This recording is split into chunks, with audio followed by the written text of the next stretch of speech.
Hey there, Bannigan addicts. It's Ken Wilford here, Bannigan. We're still continuing on this Tiguan 2009. I didn't actually do any video yesterday because where we're at right now is we're trying to clean out this intake, and it is being just the worst. So this is probably one of the cleanest ones I've got so far. These two are pretty clean.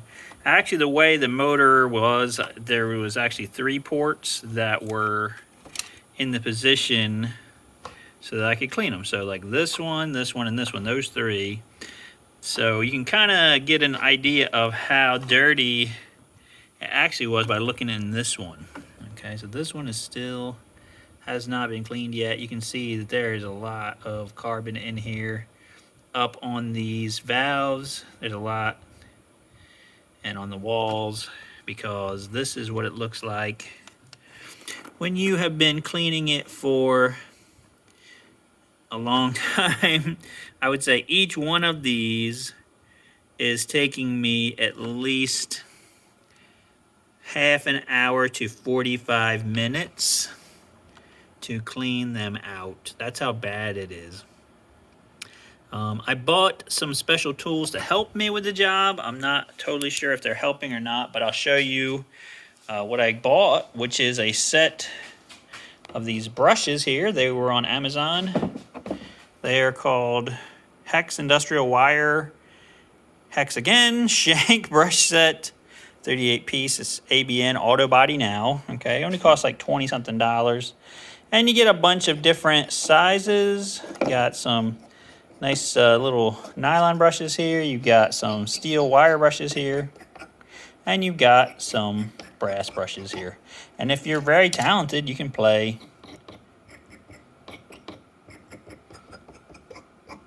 music on them. Well, I was doing that last night for my mother-in-law. It was her birthday, so we were playing Happy Birthday on there to her last night. So here's the tool. It's just basically the thing hooks into this, okay?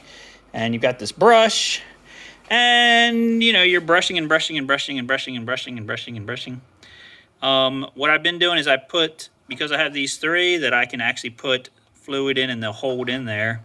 I'm not going to clean this one until I turn the engine to, position where it's going to close the valves, and I don't have to worry about the fluid going down into the engine. But, the brushes, really what they're for is cleaning the ports out. You're still going to have a ton of carbon on the valves themselves. So these ones I've gotten pretty clean. It's not as clean as if I used, they have a couple other things. A walnut blaster I mentioned.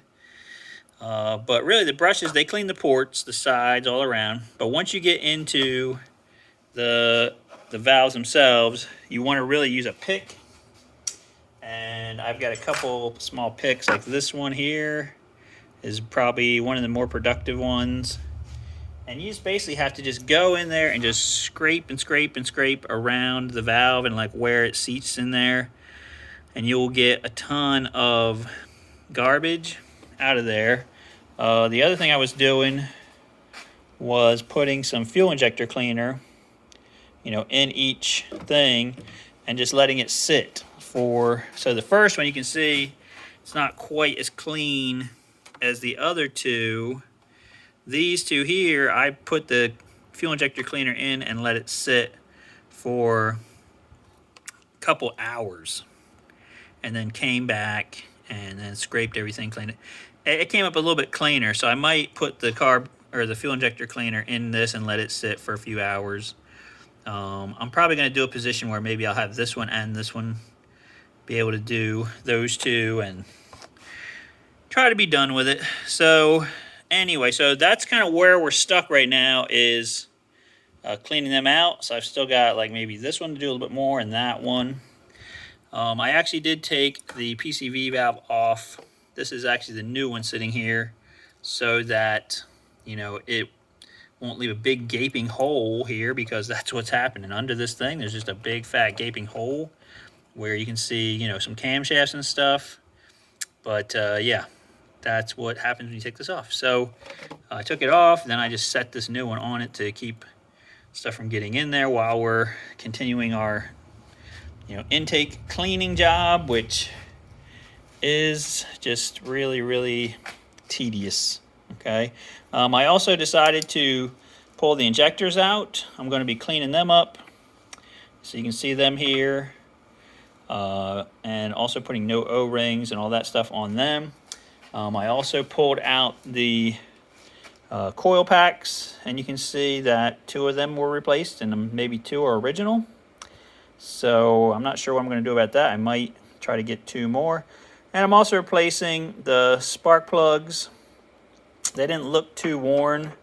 I don't know if they're original. It's 86,000 miles. These are actually the OEM spark plugs, NGK Laser Platinums for this car. When I took these out and got the new ones out of the package, they look identical, and just put them back in. Okay, so we are making progress. I wish I could tell you that, it's being easy, but it's really being slow. I haven't did the water pump again because I didn't want to have to put this stuff in these and then worry about it's running down onto the brand new water pump. Right now it's just running down onto a block that's already super dirty and garbagey already, so not really worried about that. And so that's where we're at. We're still making progress every day. I've been trying to continue to do a little bit here and there. We've been real busy with our parts sales, but trying to work this in around it. But so that's our progress again so far. So what's left to do? So if we get the intakes all cleaned out, we can put the water pump back on, we can put the injectors back in, intake back on. Then we're down to doing our valve cover, and then I'm also going to be doing a timing belt tensioner. So we still have quite a bit left to do before it's back on the road. I'm expecting maybe by the end of next week I'll have all that stuff done. I actually had to buy some special tools for the timing belt, or the timing chain, I'm sorry, and that's not here yet. So hopefully that'll be here by early next week, and then once I get to that point I'll have the tools I need. So I guess that's it for the moment, guys. Sorry there's not a lot more exciting things to show. I mean, cleaning out these intake ports, I looked into this situation. Again, it's really just a factor of, because it is a direct injection engine, the fuel is being squirted into the combustion chamber. There's nothing happening above the valves like a normal fuel injected engine, like the water boxer.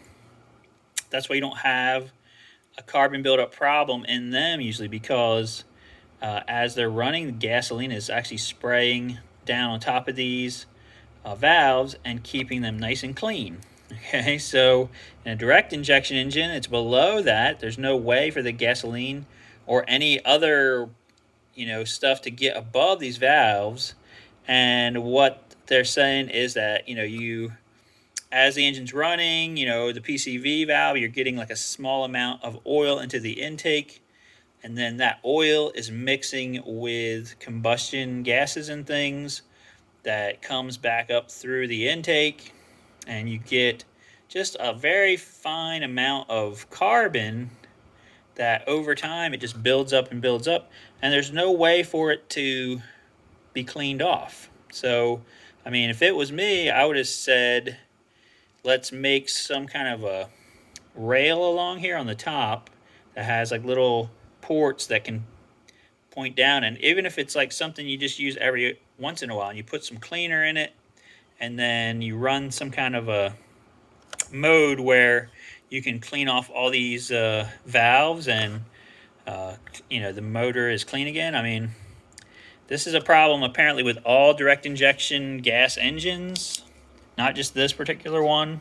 It's a BMW problem, an Audi problem, and it's really just the nature of the beast. But to me, it's crazy to have an engine where one of your services is to pull the intake off and just scrape and scrape and scrape on valves. I mean, it just seems like a stupid thing to make a skilled mechanic do. This is like you're kind of becoming like a dental hygienist of Satan.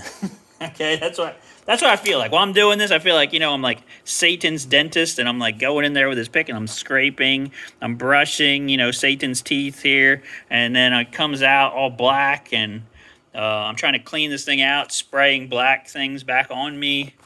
I mean, it's not very pleasant. And I'm sure all the mechanics that do this, that's why some of the shops that do this all the time go to the walnut blasting method, just because they're like, hey, I'm sick of this. This is a crappy job, and if I can make it less crappy by buying like a $300 attachment or something to my air gun and shop vac, I'm going to do it. But why is this job even necessary? Okay, so that's my rant for the day. Hope you guys liked the video. Like, share, subscribe. If you have any comments, like a better way to do this, let me know. I've watched a few videos about how people do it. This is the best way I've seen so far. That's, everybody is sitting there for, like I said, half an hour to 45 minutes scratching and on this stuff, no matter what method they're using. But if you have a better method, let me know. Okay, so that's it, guys. We will see you guys on the next video. Have a great rest of your day.